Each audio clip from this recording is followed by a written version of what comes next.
एक छोटे से शहर में संदीप नाम का एक आदमी अपनी पत्नी चारू के साथ रहता था। वो अपनी पत्नी चारू को बहुत प्यार करता था। वो उसके बगैर एक पल भी नहीं रहता था। वो एक कंपनी में काम करता था। उसकी तनख्वाह अच्छी थी तो वो अपनी चारू को हर हफ्ते कहीं न कहीं घुमाने ले जाता था। और तो और वो उसे हर महीने कुछ न कुछ गिफ्ट भी दिलाता था। संदीप और चारू दोनों में बड़ा ही गहरा प्रेम था। लेकिन एक दिन संदीप काम करके अपने ऑफिस से घर लौट रहा था। तभी वो देखता है कि सड़क के किनारे एक लड़की खड़ी है। अरे ये कौन लड़की खड़ी है और ये इतनी रात में यहाँ क्या कर रही है? तभी वो लड़की जोर जोर से चिल्ला रही थी, मेरी हेल्प करो, कोई मेरी हेल्प करो। फिर संदीप उस लड़की के पास अपनी गाड़ी खड़ी कर देता है और उससे पूछता है, क्या हुआ आपको? आप इतनी परेशान क्यों हैं? उस लड़की की हालत बहुत बुरी थी। वो बहुत बुरी तरह से घबरा रही थी। उसके हाथ पांव बड़ी ही बुरी तरह कांप रहे थे। कोई बचाओ मुझे, कोई बचाओ। क्या हुआ मैडम? आप इतना घबराई हुई क्यों हैं? मुझे बचा लो आप। मेरे पीछे गुंडे पड़ गए हैं। उन्होंने मेरा सारा सामान भी छीन लिया है और मुझे मारने के लिए ढूंढ रहे हैं। अरे आप चिंता मत करो, आप मेरी गाड़ी में बैठ जाओ, मैं आपको आपके घर सही सलामत छोड़ दूंगा। वो लड़की संदीप की गाड़ी में बैठ जाती है। बीच रास्ते में संदीप उस लड़की से बात करते हुए, मैडम आप इस रास्ते पर इतनी रात में कैसे खड़ी थी? वो रोड तो हमेशा ही इतना सुनसान रहता है, वहाँ आए दिन कुछ न कुछ हादसा होता रहता है। यहाँ पर मेरा ऑफिस है। मैं रोज तो अपनी गाड़ी से आती हूँ, पर आज मेरी गाड़ी खराब होने के कारण मैं बस से आ रही थी। बस वाले ने मुझे बीच रास्ते उतार दिया और मुझे पता ही नहीं चला कि मेरा पीछा गुंडे कर रहे हैं। उन्होंने मुझे बस से उतरते के साथ ही पकड़ लिया और मेरा सारा सामान छीन लिया। यहाँ आपकी जान बच गई, यही काफी है। यहाँ तो गुंडे लोगों को जिंदा मार देते हैं। जी हाँ, मैं भी बस भगवान की दुआ से बाल बाल बची हूँ। वैसे तुम्हारा नाम क्या है? मैं तो हादसे के चक्कर में तुम्हारा नाम ही पूछना भूल गया। जी मेरा नाम शालू है। कुछ ही देर में संदीप शालू को उसके घर पर छोड़ देता है। धन्यवाद संदीप जी, आपने मेरी मदद की। अगर आज आप ना होते तो शायद मैं बच नहीं पाती। अरे नहीं शालू, ऐसे मत बोलो, मैंने कुछ नहीं किया। संदीप घर जाता है और वो सारी बात अपनी बीवी चारू को बताता है। जी आपने बहुत अच्छा किया उस लड़की की मदद करके। ऐसे समय पर हमें जरूर किसी की मदद करनी चाहिए। हाँ चारू, तुम बिल्कुल सही कह रही हो। देखते ही देखते कुछ ही दिनों के बाद संदीप को रास्ते में शालू दिख जाती है। संदीप अपनी गाड़ी रोकता है। अरे शालू, तुम यहाँ क्या कर रही हो? कुछ नहीं, बस अपनी कैब का इंतजार कर रही हूँ। मेरी कैब आने वाली है। अच्छा ठीक है, तुम कहो तो मैं तुम्हें बीच रास्ते में कहीं छोड़ दूँ। शालू संदीप की बात मानकर गाड़ी में बैठ जाती है। शालू संदीप से बीच रास्ते में ही हंसी मजाक करने लग जाती है। संदीप को शालू का ये मजाकिया व्यवहार बहुत पसंद आ जाता है और वो उसकी तरफ आकर्षित हो जाता है। ये शालू का मजाकिया व्यवहार कितना अच्छा है। शालू दिखने में भी बहुत सुंदर है। मैं शालू से अपनी दोस्ती बढ़ाऊंगा। देखते ही देखते संदीप और शालू का मिलना जल्दी जल्दी होने लगा और संदीप और शालू बहुत अच्छे दोस्त बन गए। एक दिन शालू संदीप से मिलती है। संदीप, मुझे तुमसे एक बहुत जरूरी बात करनी है। हाँ शालू, बोलो क्या हुआ? संदीप, मुझे तुम बहुत पसंद हो। मैं चाहती हूँ तुम मेरे साथ जिंदगी भर रहो। संदीप का व्यवहार एक तरफ शालू के साथ अच्छा हो रहा था तो दूसरी तरफ उसका सुखी वैवाहिक जीवन खराब हो रहा था। चारू भी आए दिन संदीप और शालू के रिश्ते को लेकर परेशान रहती। एक दिन संदीप चारू से बात करता है।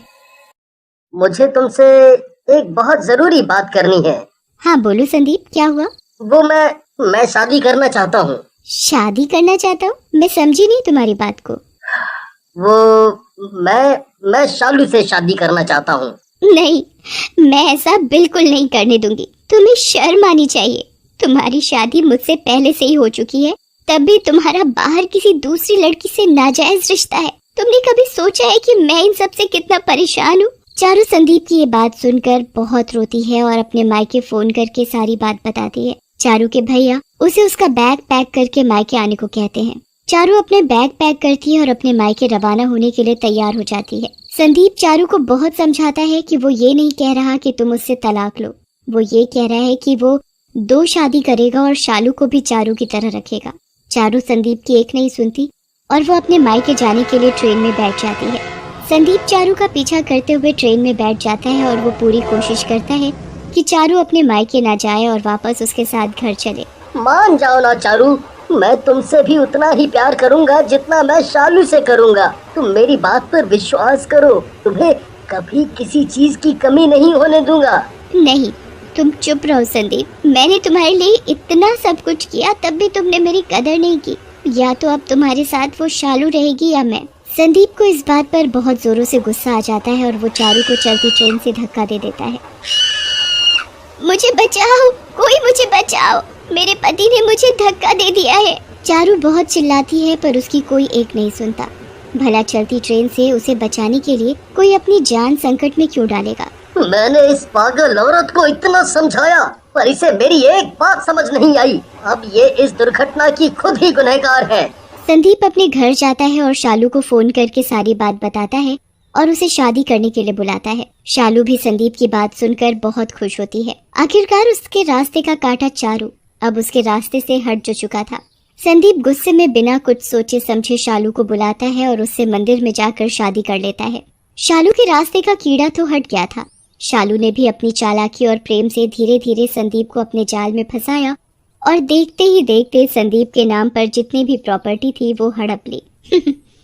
आखिरकार मैंने जो चाहा था वही हो गया। इस संदीप की बीवी को भी अपने रास्ते से हटा दिया और अब इस संदीप को भी धीरे धीरे अपने रास्ते से हटाऊंगी और कोई नया मुर्गा फंसाऊंगी।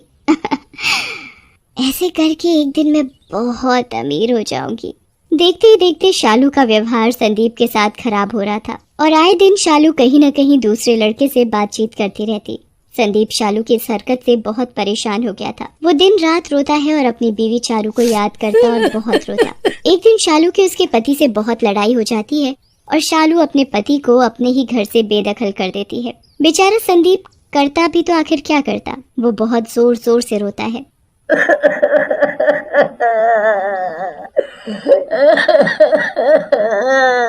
काश मेरी पहली बीवी चारू होती तो मेरे साथ ऐसा बदसलूक आज नहीं होता। वो मुझसे इतना प्यार करती थी। मैं ही पागल था जो इस पागल शालू के बहकावे में आ गया। इस शालू का तो आए दिन का काम यही है, ये रोज कोई ना कोई लड़का फंसा कर पैसे लपेटती है। चारू चारू। संदीप को भी अपनी गलती का एहसास होता है पर उसके पास पछतावे के सिवा कुछ नहीं रहता है। वो बेचारा दर बदर भटकता ही रहता है। चारू।